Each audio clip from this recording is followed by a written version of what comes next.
송나영의 라디오 오늘.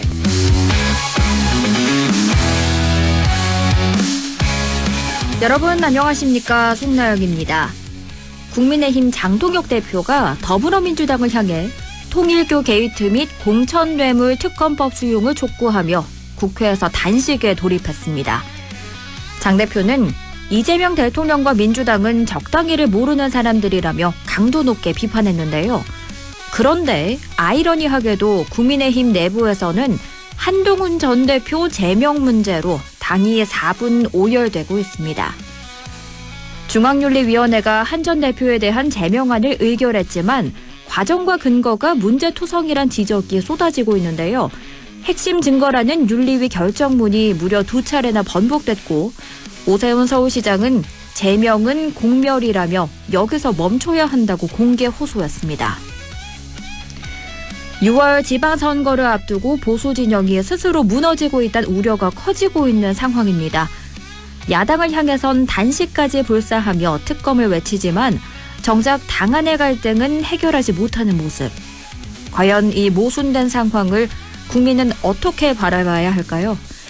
안동문화방송 라디오 오늘 광고 듣고 시작합니다.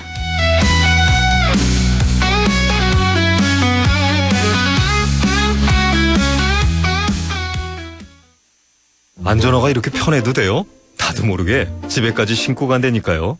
우린 발이 건강해야 하니까 안전화 아무거나 못 신어요. 내가 안전해야 가족이 안심하지. 그래서 난 꼭 워킷만 신어. 워킷 안전화를 고집하는 확실한 이유가 있다. 생각의 차이가 만드는 가치 워킷. 워킷 안전화. 내게 기대 저축은행 당신 곁에 저축은행 기대하던 미래와 만나요. 당신의 기대, 당신의 미래. 저축은행에 기대세요. 내게 기대 당신의 저축은행. 1월 15일 목요일 라디오 오늘입니다. 일부 생활 속 법률 문제를 쉽고 명쾌하게 풀어봅니다. 안형진의 쾌도난법 함께하고요. 2부 이슈 오늘에서는 청송군의 새해 농정계획 알아봅니다. 잠시 후 청송군 최혜경 농정계획팀장 연결해 이야기 들어봅니다. 이어서 진보의 눈으로 바라보는 지역과 전국의 정치 현안, 그래도 정치. 오늘은 더불어민주당 대변인인 박규환 영주영양봉화지역위원장과 함께합니다. 라디오 오늘 유튜브로도 다시 들을 수 있거든요. 많은 애청 바랍니다.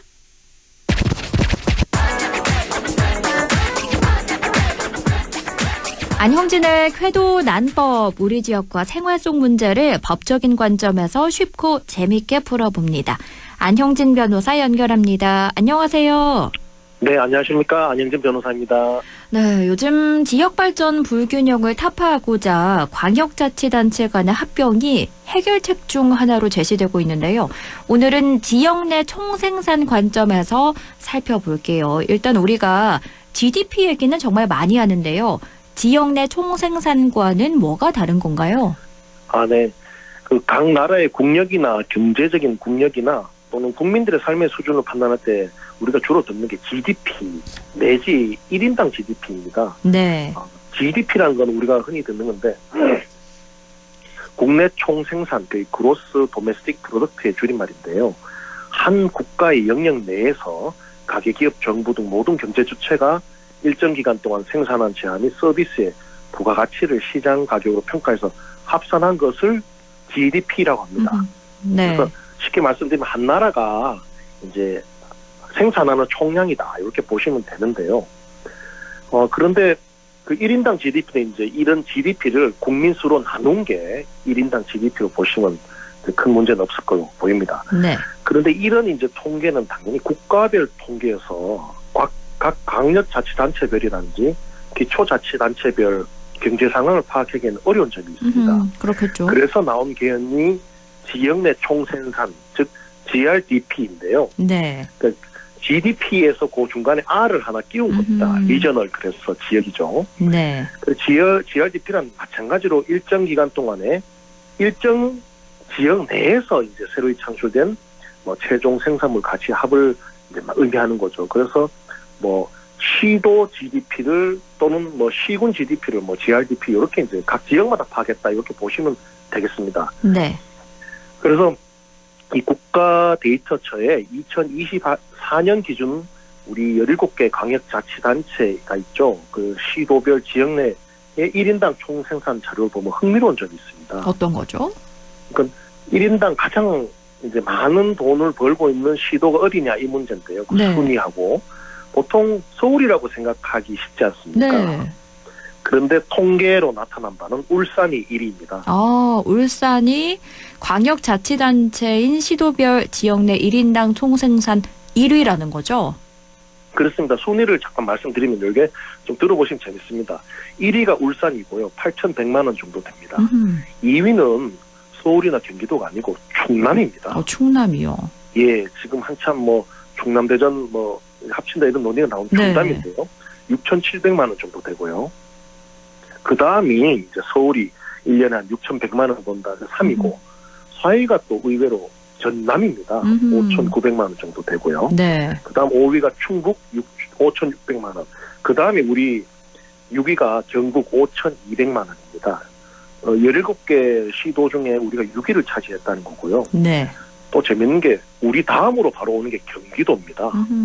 경북보다 경기도가 조금 이제 4,700만 원밖에 안 됩니다. 그리고 경남은 8위 4,600만 원, 세종시가 한 4,400만 원.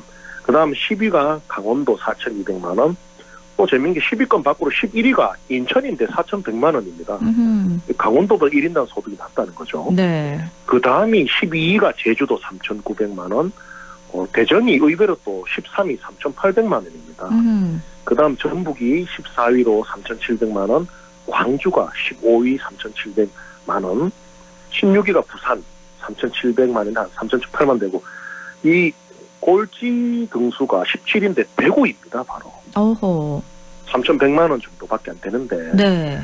그 주목할 건 아까 말씀드렸듯이 우리 경상북도가 1인당 GRDP로는 전국 시도 중에 6위에 17개 중에 6위에 랭크되어 있다는 점이고요. 네.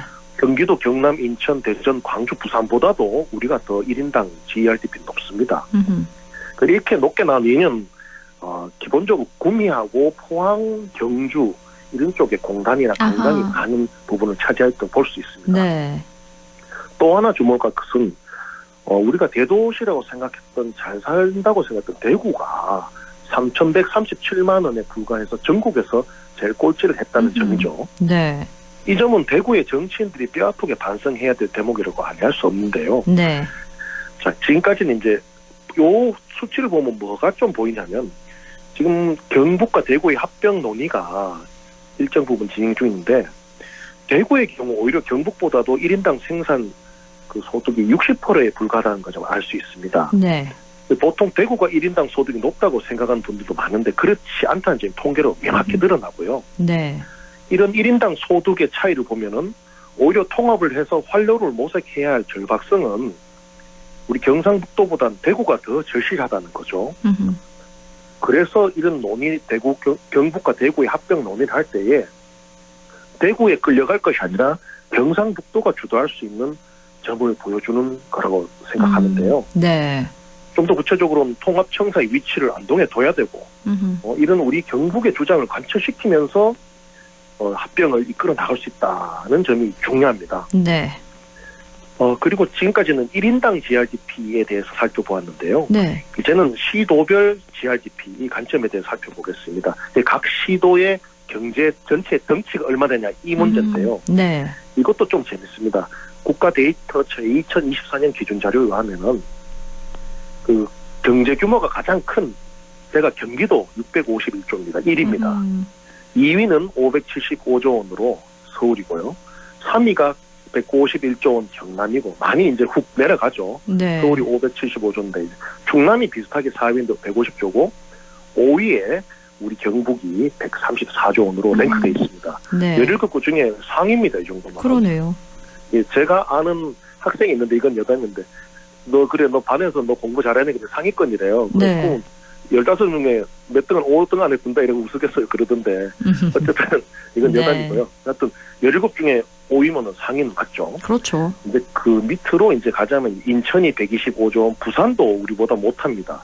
전남, 울산이 94조 원에 불과해서 9위고요. 네. 쭉 내려가다 보면 11위에 대구가 74조 원으로 위치하고 있습니다. 그래서 제주나 세종 같은 인구가 적기 때문에 제주가 16위, 17인데 네. 대구가 11위, 그다음 전북, 강원, 대전, 광주 이렇게 제주, 세종 순으로 분포하고 있습니다. 네. 경북이 17개 시도 중에 GRDP, 즉 경제 덩치도 5위에 랭크되어 있다는 거고요.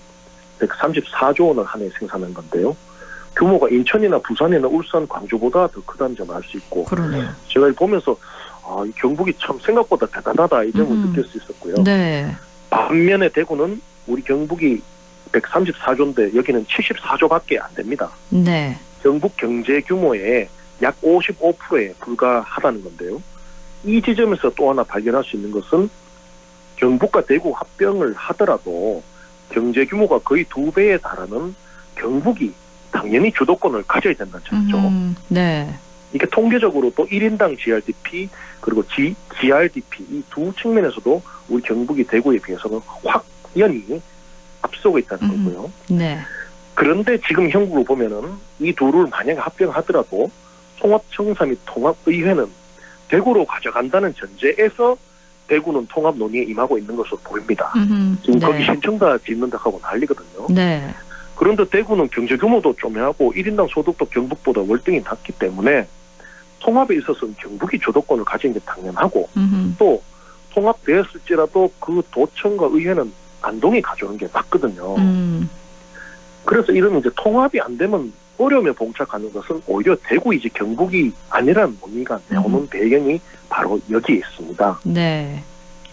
그래서 이제 이런 경북 대구 통합에 있어서는 경북이 오히려 주도권을 가지고 강하게 밀어붙여야 된다는 점, 그리고 통합을 절박하게 지금 위기 타결을 위해서 바라고 있는 측은 오히려 대구라는 점을 지역 내 총생산 및 1인당 지역 내 총생산 수치를 통해서 실증적으로 살펴보았고요. 네. 근데 한 가지 궁금한 게요. 네네. 대구 경북 통합이 한 차례 논의가 되려고 하다가 중단되고 흐지부지 됐잖아요.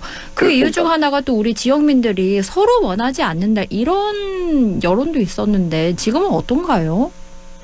이게 지금 우리 경북 북부 같으면은 도청 뺏기면 우리 큰일 나거든요. 네. 그런데 도청을 우리한테 준다는 확언 없이 자꾸 통합만 투진하니까 통합이 합병이죠. 그러니까 네. 반대하는 것이고 포항이나 구미 같은 입장에서도 해서 뭐가 좋은데 물었을 때 뚜렷한 게 없어요. 오히려 합쳐지면은 좀 발언권이 약해지지 않는 이런 네. 우려가 있는 거죠. 여기에 더해서 대구는 자기들의 기득권을 그대로 가져가겠다는 것을 암시하고 있습니다. 도청, 도의회, 각종 공공기관 청사는 다 대구에 두겠다 이 얘기거든요. 네. 그러니까 우리는 반대할 수밖에 없죠. 그렇겠네요. 예, 결국은 대구가 이렇게 통 크게 이제 결단을 해야 될 문제지. 다 자기들이 가져갈겠다 그러고 합쳐자 그러면 누가 하겠습니까? 그게 핵심적인 대목입니다. 네. 그래서 이제 이 경상북도가 경제 규모나 1인당 생산량이 참 탄탄한데요. 그런데 지역별로 뜯어보면은 사실 포항, 경주, 구미, 경산 등 남부권의 생산시설이나 부가가치를 창출하는 게 다 거기 있고 경북 북부권 경제는 매우 안 좋다는 게 드러났는데 그렇죠. 뜯어봐야 됩니다. 네. 경상북도청이 발행한 2025년 9월자 자료를 보면요. 2022년도 시군별 생산액이 잘 드러났는데 경북 전체가 2022년도에 121조를 생산합니다. 네. 그중에 구미가 29조를 생산해서 1위가 되고요. 포항이 23조 2위고 경주가 한 12조 됩니다. 그 다음에 경산이 8조 되고요. 5위가 이제 우리가 참 좋아하는 안동이 6조입니다. 한 7조 됩니다. 저게 6조 9천원 있으니까. 네. 그 다음 6위가 김천이 6조 한 4천억 되는데 안동은 비교적 6조 한 9천억대 7천억으로 비교적 선방하고 있는데 그 외에 우리 경북 북부 지역 보면 영주가 한 3조 4천억, 상주가 2조 7천억, 문경 2조, 의성 1조 5천억, 청송은 8천억, 영양은 무려 4천억, 예, 영덕 9천억, 예천 1조 5천억, 봉화 1조 2천억, 울진 1조 8천억 파악이 되는데 네. 결국 경북 소득 창출의 대부분이 남부 지역인 구미, 포항, 경주, 경산에 있다는 걸 이 음흠. 통계를 볼 수 있는데 그러네요. 그럼 우리 경북 북부권에 국회의원 선거구가 4개 있습니다. 그 4개 선거구 시군들을 다 합쳐보면요. 안동, 영주, 요 울진 합친다는 건데 네. 23조 7,300억밖에 안 됩니다. 아하. 그럼 구미 한 도시 생산량이 아까 말씀드렸듯이 29조 6천억 원이고 포항이 한 23조 5천억 되는데 네. 결국 우리 경북 북부 다 끌어모아도 구미보다는 한참 못하고 그러네요. 포항 하나 정도밖에 안 된다 이 얘기거든요. 네. 그만큼 우리 경북 북부가 넓이는 넓고 해도 생산력이 약하고 약하다는 걸 통계로도 볼 수 있습니다. 그래서 이 점에서도 우리 경북 북부가 특히나 경북 내에서도 남부보다 더 차별받고 좀 낙후하니까 균형 발전을 요구할 자격과 상황이 된다. 더군다나 도청은 필수적으로 다수를 해야 된다. 이게 여기서 이제 도출이 되는데요. 네. 참 경북 북부 주민으로서 수치를 보면서 참 가슴이 째리한 한편으로는 반드시 이걸 해야겠다 이런 생각도 들었습니다. 네. 그래서 다음 시간에는 경북 북부 내 시군들의 1인당 GRDP를 좀 더 심층적으로 분석해서 뭐 어떤 점이 다르고 뭐가 생산 분야인지 좀 더 분석을 해드리도록 하겠습니다. 네, 이렇게 오늘은 지역 내 총생산 관점에서 광역단체들 간의 합병 이야기 나눠봤습니다. 지금까지 안영진 변호사와 함께했습니다. 고맙습니다. 감사합니다. 라디오 오늘 2부에서 뵙겠습니다.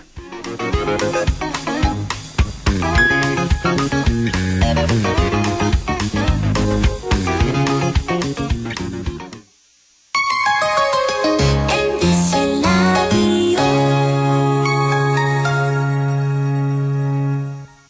지역과 함께 성장해갈 인재를 키웁니다. 지역교육 혁신을 주도하는 안동과학대학교.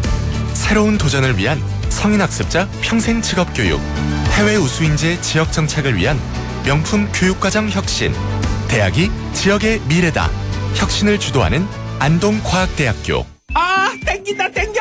매콤 새콤 달콤한 맛. 무침에는 역시 땡기네 가오리. 장례식장 등 각종 대소사 최고의 인기 메뉴 땡기네 가오리. 물이 생기지 않아 언제 어디서든 포장 배달 택배 모두 가능한 안동 땡기네 가오리. 054-852-4988. 가족과 함께 즐기는 영주 도심 속 힐링 온천 영주 온천랜드와 영주 호텔.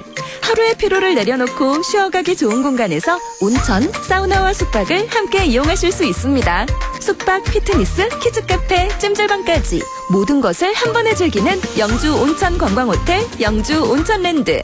한순간에 일어나는 금융사기 예방과 대처법 알려드립니다. 첫 번째, 매일 문자 메시지에 있는 확인되지 않은 링크는 클릭하지 마세요. 개인정보 유출의 통로가 될 수 있습니다. 두 번째, 주민등록번호, 통장 비밀번호 등 개인정보를 전달하지 마세요. 대한민국의 공공기관에서는 전화나 문자 메시지로 개인정보를 요구하지 않습니다. 세 번째, 금융사기 피해가 의심된다면 112에 신고하고 해당 은행 고객센터에 전화하세요. 해당 계좌의 지급 정지를 요청할 수 있습니다. 네 번째, 금융사기 피해 금액에 대해서는 해당 은행을 방문하여 피싱사기 피해금 환급을 신청하세요. 다섯 번째, 은행의 보안 서비스를 적극 활용해 주세요. 확인되지 않은 PC에서는 이체가 안 되게 하거나 해외 IP를 차단하는 등 금융사기 예방이 가능한 서비스를 이용할 수 있습니다. 한순간의 클릭으로 일어나는 금융사기 예방과 대처법을 꼭 기억해 주세요.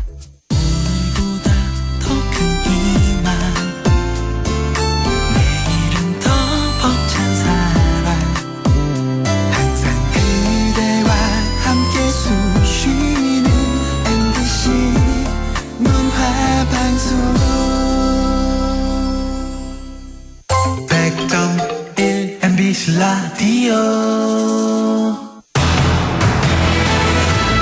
6시 24분 6초 지나고 있네요. 이슈 오늘입니다. 새해 청송군의 농업 정책 알아보고자 합니다.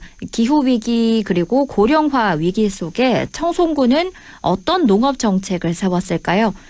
청송군 농정과 최혜경 농정기획팀장 연결해 이야기 들어봅니다. 팀장님 안녕하세요. 네, 안녕하세요. 올해 청송군이 농업정책 핵심 키워드로 미래 농업 부자 청송을 제시했는데요. 올해 청송군 농정의 가장 큰 변화는 뭘까요? 네, 농업은 산업의 기반이 되는 핵심 전략 산업이며 국가 안보와 국민의 삶을 떠받치는 근간입니다.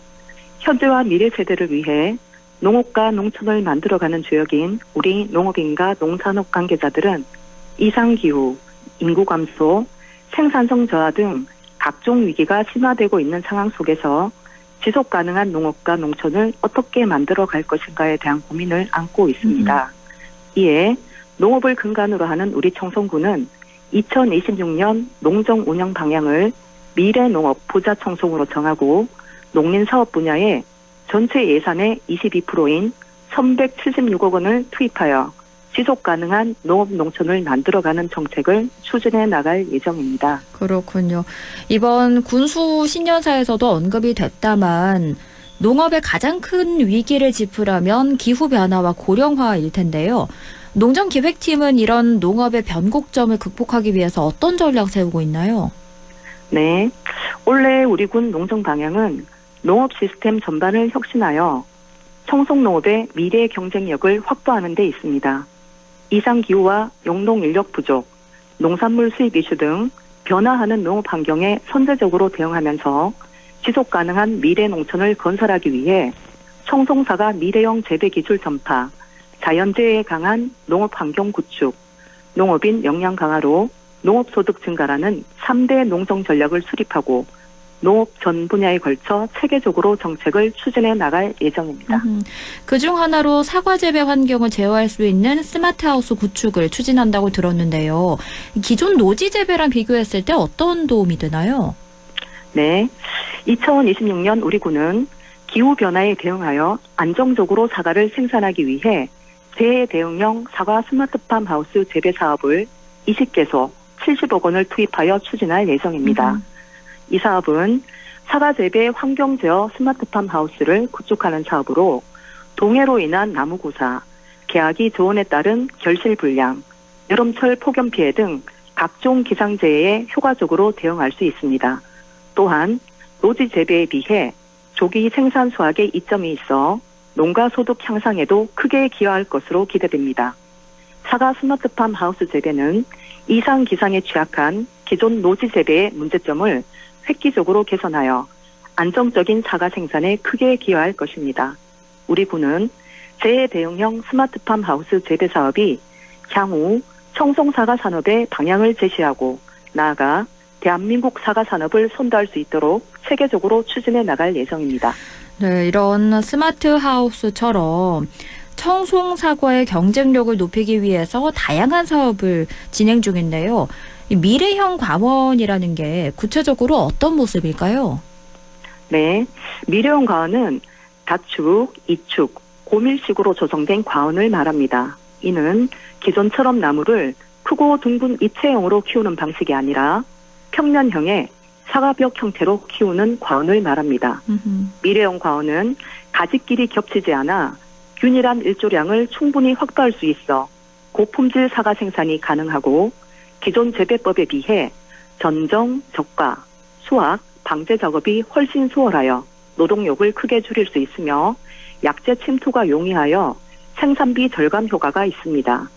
가장 중요한 점은 향후 AI와 로봇 산업이 발전하게 되면 수확 로봇, 방제 드론 등 투입이 용이하여 말 그대로 미래형 과원이 될 수 있다는 것입니다.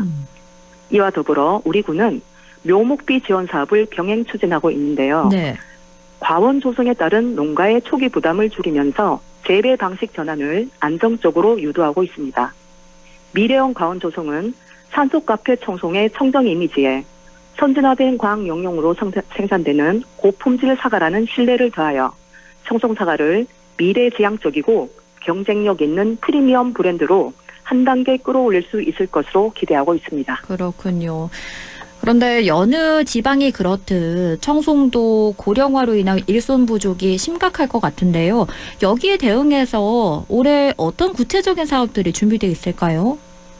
네, 우리 청송군은 영농 일자리 지원센터를 통해 연간 1,000여 명의 국내 인력을 농가에 중개하고 외국인 계절 근로자 프로그램으로 800여 명의 계절 근로자를 배정 운영할 예정입니다. 특히 올해부터는 청송농협과 함께 공공형 계절 근로 사업을 진행하여 농가에 하루 단위로 노동력을 제공할 수 있게 되어 소규모 고령 농가의 일손 부족 해소에 실질적인 도움이 될 거라 기대합니다.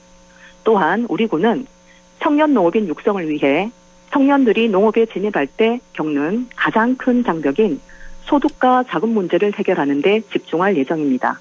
대표적으로 최장 3년간 월 최대 110만 원의 정착지원금과 장기 저리 융자를 지원하는 청년 농업인 영농정착 지원 사업, 그리고 농지은행 사업을 통해 농지 임대차 계약 시 임대료의 50%를 지원하는 청년 농업인 농지 임대료 지원 사업, 선도농가 현장 실습 교육 훈련비와 기술 전수비를 지원하는 초보 청년 농부 멘토링 지원 사업이 있으며, 이 외에도 청년 농부 창농 기반 구축 사업, 청년 농업인 커뮤니티 활성화 지원 사업 등이 있습니다. 이러한 사업들을 통해 청년 농업인들이 지역에 성공적으로 정착하고 이들이 정예 농업인으로 성장하는 데 큰 도움이 될 거라 생각합니다. 그렇겠네요. 그리고 농가에선 이거 궁금해 하실 것 같은데요. 농민수당이랑 재해보험, 또 가격안정기금 같이 농업인 소득과 직결된 정책들은 올해 어떻게 강화되나요? 네.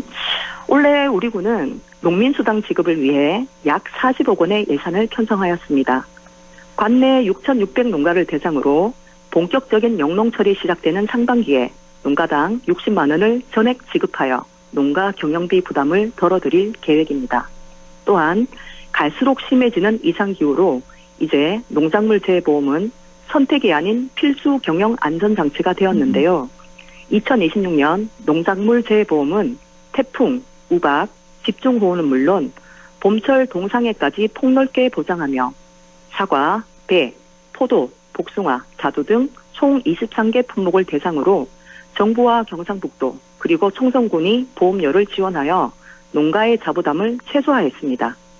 특히 사과는 봄철 냉해 피해까지 보장받을 수 있는 만큼 농가에서는 시기를 놓치지 말고 가까운 지역 농협을 통해 꼭 가입하시어 예고 없는 자연재해에 든든히 대비하시길 바랍니다. 마지막으로 우리 군은 청송군 농축산물 가격안정기금을 운영하고 있는데요. 네. 이를 통해 농축산물의 도매시장 가격이 생산비 이하로 하락했을 때 도매시장 가격과 생산비와의 차익을 지원하여 농가 경제의 안정을 도모하고 있습니다. 현재는 사과, 고추, 한우, 콩에 대하여 지원하고 있는데요. 향후 농산물 수입 등을 대비하여 지원 품목의 확대를 검토하는 등 기금 운용에 최선을 다하겠습니다. 네. 농가에선 시기 놓치지 말고요. 가까운 지역 농협 꼭 가셔서 재해보험 꼭 가입하시기 바라고요. 또 생산뿐만 아니라 유통 중요할 텐데요. 청송사과 유통센터 활성화 같은 정책들이 농가 소득에는 어떤 변화 가져올까요? 네. 청송사과 유통센터는 현재 군 전체 생산량의 30% 이상을 유통하는 청송사과 산업의 핵심 시설로 성장했습니다. 유통센터의 활성화가 농가의 소득과 연계될 수 있도록 우리 군에서는 다양한 활성화 정책을 추진하고 있습니다. 수확기나 명절 전에는 홍수 출하로 인해 농가들의 경매 대기 시간이 길었었는데요. 네. 지난해 최첨단 기술이 접목된 선별기로 교체한 후 대기 시간이 절반 정도 감소하였습니다. 또한 전국 최초로 인터넷 실시간 경매 제도를 병행하여 경락 가격도 안정화되는 효과가 있었습니다. 선별의 균일화로 형성된 소비시장의 신뢰를 바탕으로 경매 참여 중도매인이 증가하다 보니 산지 가격을 지지하고 견인하는 역할도 잘 수행하고 있다고 평가받고 있으며 유통센터 출하 농민들의 물류비 등 유통비용의 절감은 물론 농가 소득 안정에도 크게 기여할 것으로 기대하고 있습니다. 더불어 청송군에서는 온 오프라인 직거래를 통해 중간 유통 단계를 줄이면서 농가의 수익률을 높이고 있는데요. 네. 온라인 거래 창구인 청송몰 운영으로 안정적인 판로를 확보하여 농가 소득 증대에 실질적인 도움이 되고 있습니다. 또한 후기 이벤트와 할인 쿠폰 제공 등 다양한 행사를 통해 소비자 참여를 이끌며 지역 브랜드를 바탕으로 신뢰를 쌓아 농가와 소비자가 함께 상생하는 플랫폼으로 성장하고 있습니다. 최근 사과 가격이 높게 형성되어 있지만 향후 과잉 생산과 이로 인한 가격 하락에 대비해 우리 군에서는 해외 시장 개척에도 꾸준히 노력해 왔습니다. 작년에는 홍콩, 대만 월드 옥타와의 협력을 통해 해외 판로를 다져왔으며 올해에도 연초에 홍콩 수출을 시작으로 청송사과의 프리미엄 이미지를 세계 시장에 알리고자 합니다. 이를 바탕으로 안정적인 해외 수출을 확대해 사과 가격 유지와 국민 소득 안정에 힘쓰겠습니다. 네, 그럼 마지막으로 청송 농업 이끌어갈 농업인들에게 한 말씀 해주실까요? 네, 지난해 우리 국민들은 전례 없는 초대형 산불 피해, 이상 기상으로 인한 농작물 재해, 미국산 사과 수입 이슈 등 수많은 어려움 속에서도 이를 꿋꿋이 극복해내는 저력을 보여주었습니다. 2026년 청송군 공직자들은 국민의 목소리에 더욱 귀 기울이고 국민과 소통하는 행정을 추진하며 우리 국민의 안정된 삶을 보장하고 다시 힘차게 일어서는 청송을 만들어가기 위해 노력하겠습니다. 네, 이렇게 오늘은 청송군의 새해 농업 정책 쭉 짚어봤습니다. 고맙습니다. 네, 감사합니다. 지금까지 청송군 최혜경 농정기획팀장과 이야기 나눴습니다. 라디오 오늘에서는 청취자 여러분의 참여를 기다리고 있습니다.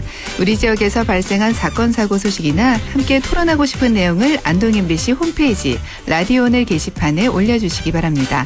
전화와 문자 참여도 하실 수 있습니다. 전화는 851국에 7191번, 문자는 샵 0913번으로 보내주시면 됩니다. 문자는 단문 50원, 장문 100원의 정보 이용료가 있습니다. 여러분의 많은 참여 바랍니다.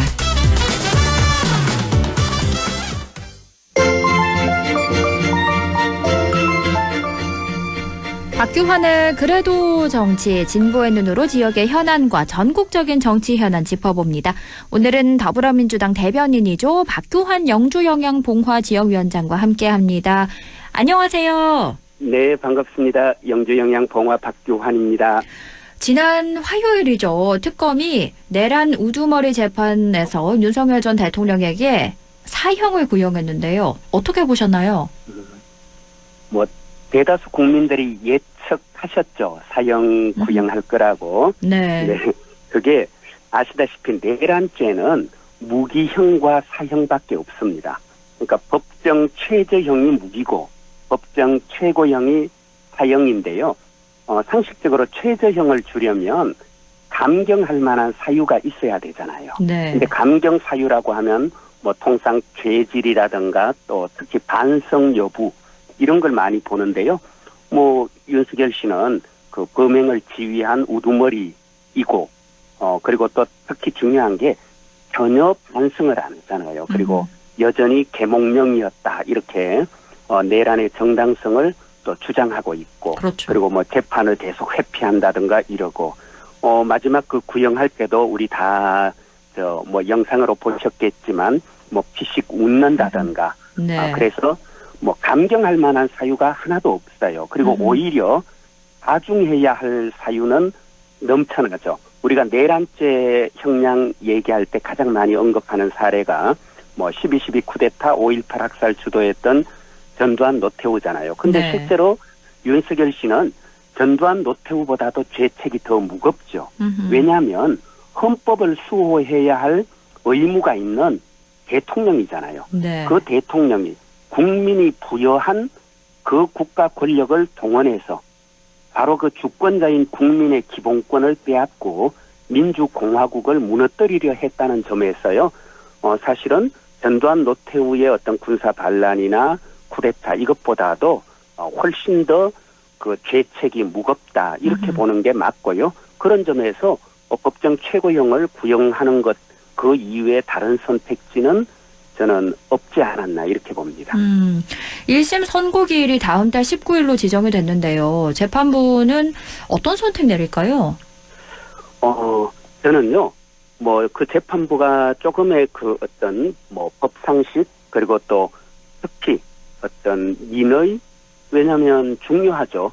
그 가장 큰 이번 사건의 피해자 가해자가 윤석열이면 피해자는 주권자인 국민이었잖아요. 네. 그럼 그 피해자의 감정이나 의사를 무시하면 안 되죠. 그런 점에서 본다면 저는 법정 최고형을 또 선고하지 않을까 이렇게 봅니다. 네. 그리고 하나 더 윤석열 씨가 주장했던 것 중에 사실은 받아들여야 될 게 하나도 없어요. 마지막 최후 변론에서도 계속 계몽령 얘기했지만 네. 이제는 우리 국민들 다 알고 있잖아요. 헌법 77조 전시 사변 또는 이에 준하는 국가 비상사태여야 하고 개헌법 2조 적과 교전 상태에 있거나 사회 질서가 극도로 교란되어 행정 사법 기능 수행이 현저히 곤란할 때만 비상계엄을 선포하도록 돼 있었는데 네. 우리 법이 그렇게 돼 있어요. 근데 2024년 12월 3일 대한민국은요.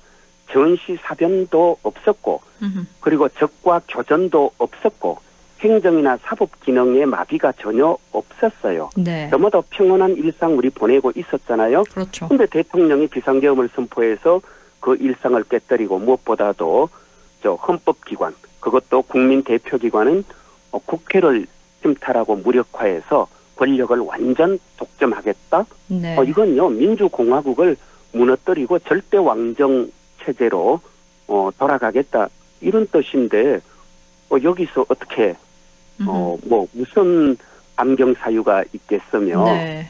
이걸 어떻게 뭐 조금이라도 흔히 말하는 좀 이렇게 봐줄 수 있는 여지가 없어요. 네. 저는 그래서 뭐 법정 최고형이 선고되지 않을까 이렇게 전망합니다. 사형이 선고될 것이다 이렇게 전망을 해주셨는데요. 지금 윤 전 대통령이 총 8건의 재판을 받고 있는데 내일 공수처의 체포 방해 사건에 대한 1심 선고가 있는데요. 재판부의 1심 선고 내일 다시 한번 짚어드리고요. 예, 이 경우도 왜 징역 네. 10년 구형했었는데요. 그랬죠. 뭐 우리가 다 그림으로 봤잖아요. 영상으로 명백한 물증과 증언이 확보되어 있고 네. 사실은 국가의 사법 질서에 대하여 정면으로 도전했고 사법권을 사실상 무력화한 시도였기 때문에요. 저는 뭐 중형이 불가피하다. 중형이 선고될 거다 이렇게 전망합니다. 그렇군요. 그런데 공교롭게도 윤 전 대통령에게 사형이 구형된 날에 국민의힘 윤리위가 한동훈 전 대표를 제명하기로 결정을 했는데요. 밤사이 정말 기습적으로 결정이 나왔는데 어떻게 보셨나요? 이게 참 다른 집안 이야기를 제가 하는 게 좀 그렇지만 네. 저는 이건요 말 그대로 내 탓, 내 탓 할 때 그 니 탓 공방의 산물이다. 이렇게 보는데요. 결국은 오늘 국민의힘이 이렇게 어렵게 된 게 뭐냐? 한쪽에서는 한동훈 당신이 뭐 이렇게 대통령 공격하고 대통령과 어깃장 놓고 이렇게 했기 때문에 국민의힘이 어려워졌다. 또 다른 한쪽은 윤석열 때문이다. 윤석열 때문인가 한동훈 때문인가. 사실은 둘 다의 책임이잖아요. 대통령과 당대표가 사실은 공동 책임이죠. 네. 그런 점에서 저는 뭐 본인들끼리 니 탓이니 내 탓이니 공방하지만 우리 국민이 보기에는 결국은 윤석열 정권의 황태자 한동훈, 윤석열 공동 책임이고요. 다만 저는 사실은 뭐 지금 그 장동혁 대표로서는요 분명한 건 한동훈이라는 정적을 또 제거하는 것이 맞고요. 네. 그런 점에서 사실 장동혁 대표도 좀 비겁하고 또 다른 한편으로 보면 한동훈 전 대표도 본인이 당대표 시절에 본인의 부인과 가족들이 전부 다 동원되어서 대통령과 대통령 부인을 막 아주 험악하게 비방하는 댓글 달기를 했다. 집권당의 대표가요 그런 식으로 정치하면 안 되죠. 네. 대통령 비판할 일이 있으면 공개적으로 공식적으로 비판하거나 아니면 비공식적으로 만나서 해결해야지 그런 식의 비루하고 비열한 정치하면 안 되는 거고요.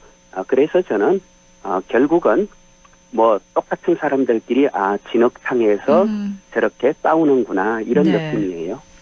그런데 국민의힘 지도부가 한 발 물러섰거든요. 재심 기회를 주겠다 이렇게 입장을 바꿨는데 윤리위 결정이 뒤집어질 가능성은 어느 정도로 점치시나요? 글쎄요. 뭐 윤리위가 본인들이 내렸던 결정이잖아요. 네. 그러니까 제가 보기에는 뭐 우선 장동혁 대표가 살짝 그냥 뭐 당내 어떤 내홍을 조금 뭐 덮고 가려고 그러는지 모르겠는데 네. 글쎄요. 뭐 윤리위가 사실은 뒤집어도 문제 그냥 본래 결정을 그대로 유지해도 어느 쪽을 해도 다 아마 이제는 금이 갈 대로 갔기 때문에 네. 저는 뭐 회복하기는 어렵지 않을까 싶습니다. 그렇군요. 당내 계파 갈등은 당분간 쭉 이어지지 않을까라고 보신다고 그리고 말씀해 지금 주셨는데요. 사실은 그 계파 갈등을 덮기 위해서 네. 지금 저는 장동혁 대표가 단식 들어갔잖아요. 네, 그렇죠. 통일교 특검 수용하라라는 명분을 내세웠는데 네. 뒤집어 말하면요. 신천지 특검하면 안 된다. 신천지는 수사 대상에서 빼라 이런 얘기잖아요. 그래서 아니 저는 세상에 신천지를 수사 대상에서 빼라고 단식한다? 신천지와 통일교는 진짜 한 몸인가? 아니면 이제 바로 이런 당 내분 내홍을 이제 좀 덮고 화살을 외부로 돌리기 위해서 지금 또 장동혁 대표가 뭐 또 하나의 어떤 정치적인 수를 쓰고 있다 이런 생각이 드는데요. 네. 뭐 그렇게 한다고 해서 과연 또 그 장동혁 대표와 지금 한동훈 대표 사이에 뭐 관계가 역시 또 회복될 것 같지는 않고요. 국민들이 무엇보다도 속지도 않을 거고 저는 용서하지도 않을 거다 이렇게 봅니다.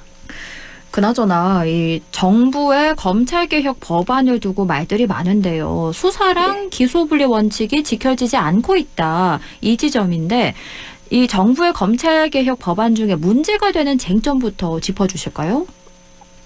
사실 저희가 집권당이지만요. 네. 뭐 정부가 또 이렇게 좀 모자란 거, 그리고 또 때에 따라서는 약간 잘못된 것 아닌가 싶은 건 뭐 당연히 지적을 해야죠. 네. 그런 점에서 본다면 저는 이번 정부의 그 검찰 개혁 법안에서 제일 큰 문제는 저는 왜 도대체 검찰 개혁이 화두가 되었는가, 국민들의 관심사가 되었는가, 그 문제의식 혹은 그 역사적 맥락에 대한 이해가 부족했다.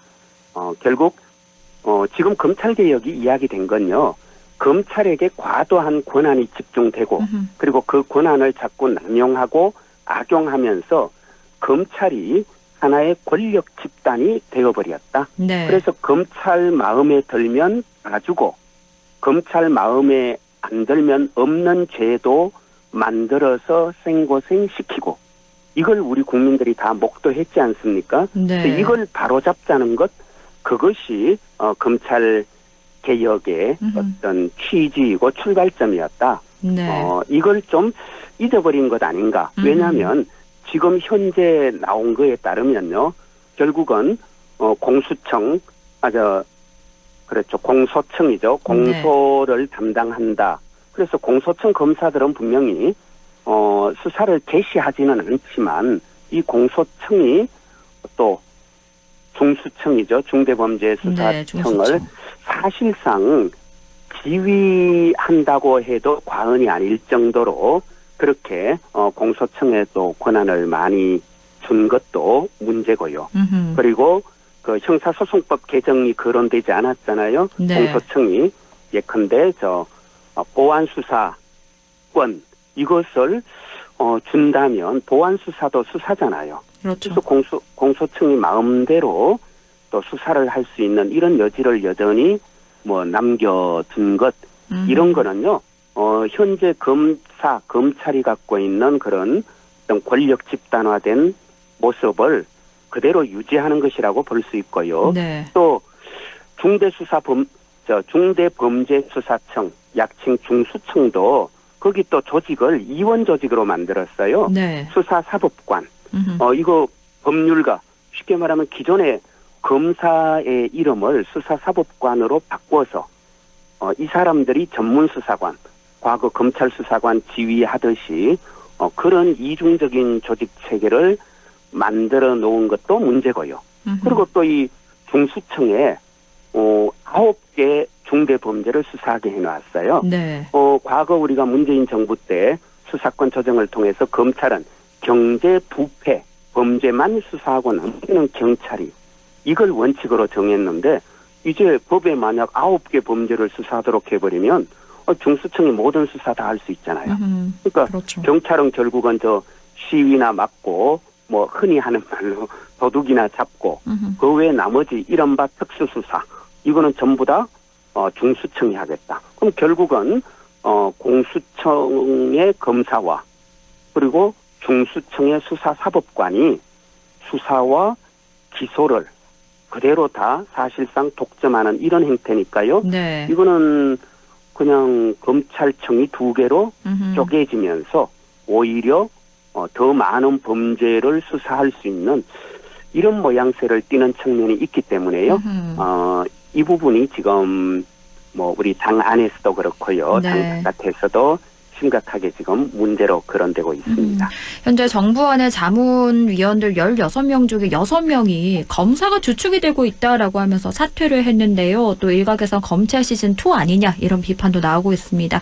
정청래 네, 아마 대표가 앞으로 네네. 네. 말씀해 주시죠. 정청래 대표도 이번에 이제 이런 정부안 당연히 이거 수정한다라고 얘기했고요. 네. 그리고 오늘 또 저희들 당에서 정책의원총회도 있었고요.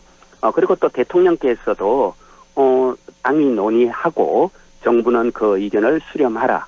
또 이렇게 얘기했고 네. 국무총리도 수사기소 분리원칙 확고하다. 그리고 또 보안 수사권 어떤 형태로도 검찰이 행사할 수 없도록 하겠다 이런 입장을 밝혔기 때문에요. 이거는 아마